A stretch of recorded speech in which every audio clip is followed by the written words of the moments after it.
السلام عليكم ورحمة الله وبركاته. هردفتها قلت بجلة ترجمت أنا عندي سنة كم اشتنا كافي ياسين طول الحمد لله رب العالمين أنا بقودي دي فما توري سنماتي دي بعد تورا سنرا بدي ميا ريا دويتن كبدل في يعني يا دمالي سني فكاتي يا دواي جولي ورا من هي الأجر تسودي كيستيتي يعني أنك بدل في بيتني تكو وانتي واي سوشيال ميديا خلرتي دي من ما إبها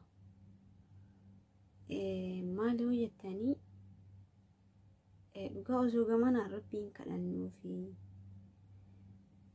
هالخين ويا أصابون في إثاني مو يكفى ولا الوان راني فيادتني يكس نمس بقى وأنت أنا تكو لقينا يتولا سو سنرى كينا مبايتهم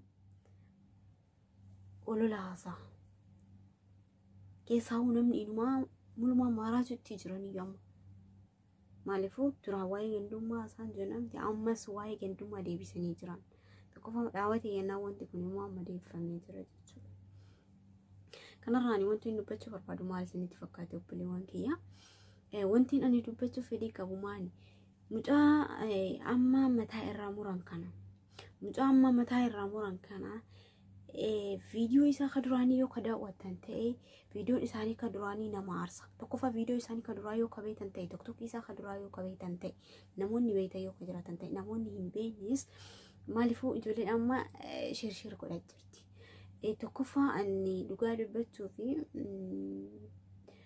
واي إني على بعد بلسوما أورمو يوكيني مو نما كان عرب سيساني ميتي مالف يو كجا تنتي إلما نما وانتي فجتشاني دوغنغورا عربس أوكي لكن يمو إني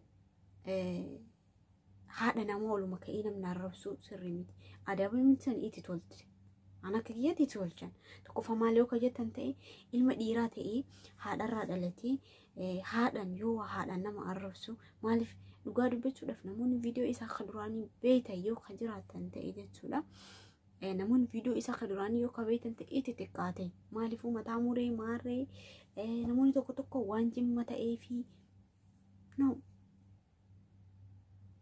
أجيفن دبلي وانكي أوروني جماس كتاتا نجتولا جم واي ماري أرسي أكسجن أن جرو تكلي أسين بيخوانا كنا حسوس فيدين كابو مالفو كوني وانا مكان فتيسو نفكاتانا تكياتي مالفو نجي أورمو تكوتاني يو واي جندوم بخناسو نكوني كايني إماما وانتينا ناسو واي دومانيس نفكاتي ilma dhiiraa ta'ee nama hagana ga'u ta'ee nama biyya bahee biyya ambaa jiraatu maatii isaa irraa fagaatee jiraatu ta'ee deebi'ee haadha namaatti yoo nama arrabsu as shaggaaredha.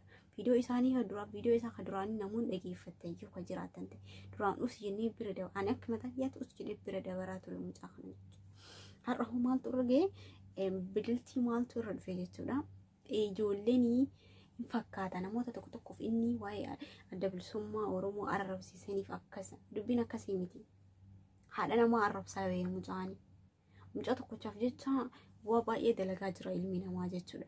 Kun alaabaa bu'aa kun immoo kun walaloo baasaa kun waan jimma ta'eef akkas ta'ee jedha maali jimmaan qofa mana hidhatan keessa kan jiru jimmaan qofa miti mana hidhasees kan jiru jimmaan qofa miti Itoophiyaa guutuutu mana hidhasan keessa jira Suudi Arabiyaa keessa yoo ta'e jechuudha. Garuu wanti na dhibee maanni mucaan dhugaa rabbii jechi isaa kan duraanii sun nama aarsaa laakiin immoo osoo irra dabaranii fi jiraatanii xuruudha jedheen asaaba maal gorsanii adabanii osoo jedhanii akkana gooni jedhanii osoo ol baasoo baatanii tokkoffaa mana hidhaa keessa jiran. لما فا ربي سان هاجر جارو ربي نمو خربي يسان تسان هاجر شو جاجر صدفامو نموني توكو فيديو إساني كدراني وسوي هندا واتين ديبيه كدوم مالا جم مالا ماري أكتشونكاو توكو فاموجانكو مال بلسان إسان ماليني جرامي أسوه وتمي بايه غاردا مالفو جتوني إني جدران حلالة تاعي جراتو وانت حلالة تاعني نم أربسن بودي تما ديبتي بودي تما نفتي يتودا بودي تما نفتي مالفو نمتو قانا مفكيني حلالة تاعي بلو أكسي مارين أكسي يو خجرت إنجا لابر بيكي ياتي بود نمو بيكي أنا أدوابر Kanaafuu namni osoo waan hin laallanne haasa'u hundi isaatu adabamuuf ta'a. Warroonni har'a adda bilisummaa Oromoo gubaa jiran kunillee booddee adabamuuf ta'a. Mee maal jettee jennuun jira? Booddee adabamuuf ta'a. Maaliifuu namni osoo argu mucaa tokkocha waan jimma ta'eefi la mucaa waan jimma ta'eefi miti ijoolleen akkas goote an akka yaadetti.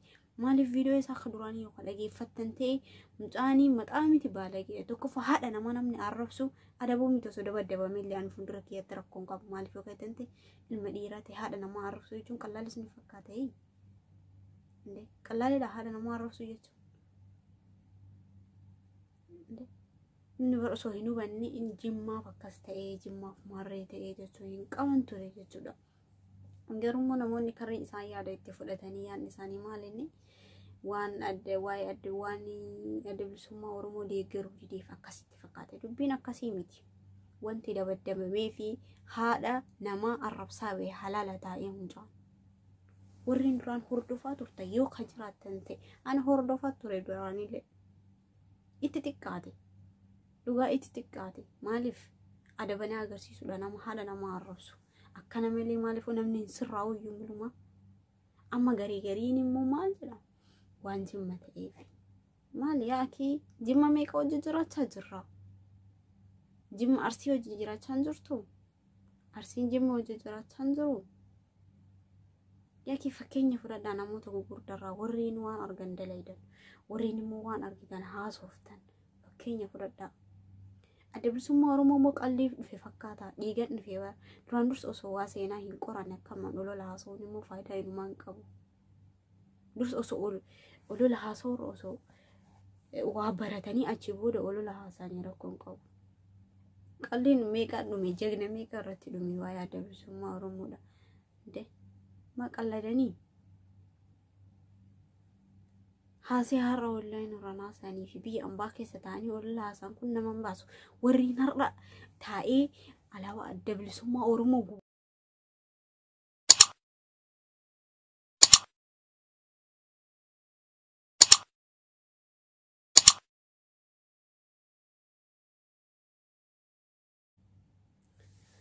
ena dhiifama isiniin jira viidiyoon addanaa kan murame asumaanuu wantiin isin jedhu jechuudha. Warroonni har'allee adda bilisummaa Oromoo gubaa jiran kuni booddee waagaa isaanii ni argatanii hin haftu jechaadha akkanatti. Dursa namni maal balleessi mucaasuu maal balleessi jedhanii erga osoo itti yaadne immoo waan maal kan dalagan ta'e itti dhaqatuuf ta'an irraan oolta akkuma inni duraan halaala taa'ee haadha nama arrabsaa dhaqee ilma namaa guutuu wani viidiyoo isaanii ka duraa dhageeffatan ta'e dhugaa nama aarsaa. Kanaafuu jechuudha ammallee itti dhaqatuuf ta'a. Warreen ardhateetti adda bilisummaa Oromoo gubuuf ta'etu kuni borus itti dhaqatu. Mucaa mataa irraa haadha malee homaan goone mucaan nagaa jira sijjaamir. Homaan goone intumanii maaree akkasii kayitasan illee homaan goone mucaan. Ijoolleen homaan goone mataa irraa haadhan mataa miti nama haadha nama arrabsi dabaddabuu nu xurudha. Maaliif abbaayyoo of kabajee niin kabajama bakka kamittuu. Yoo ati dhuunfaa kan keeti mataa hin keetu of kabajaa waan daleedhu hundarratti of kabajee eenyumtuu si kabaja. Yoo ati garuu immoo hin kabajne ta'e rakkisaadha. Maaliifuu itti dhaqatuuf taatte jechuudha waan daleedhu hundarrattu. Akkasiin jira obboleewwan kee hundi keessanuu sagalee isinirratti dheeressuu hin barbaadu. Namoonni tokko tokko immoo waan jimma ta'eef miti mucaan kan tumamees kan immoo akkas godhaniif illee waa jecha isaa ka duraanii dhageeffadha. Hubadha adda baafadha. Achi booda immoo haasayaa. Maaliif haasayaa achi booda rakkoota akka hin qabu. Kanuma isin jira obboleewwan kee hundi keessanuu turtii gaarii warroonni na hordofaa jirtan maatii naaf taatanii galatoomaa isiniin jecha. Akkasuma immoo laayikii naaf godhaadha. Hundi keessanuu walaa jajjabeessan isiniin jecha. Asumaanuu immoo warreen haaraa naaf taatanii subscribe na godhaa welcome isiniin jedha hundi keessanuu asumaanuu turtii gaarii. Wassalamu alaikum warahmatullahi wabarakatuh.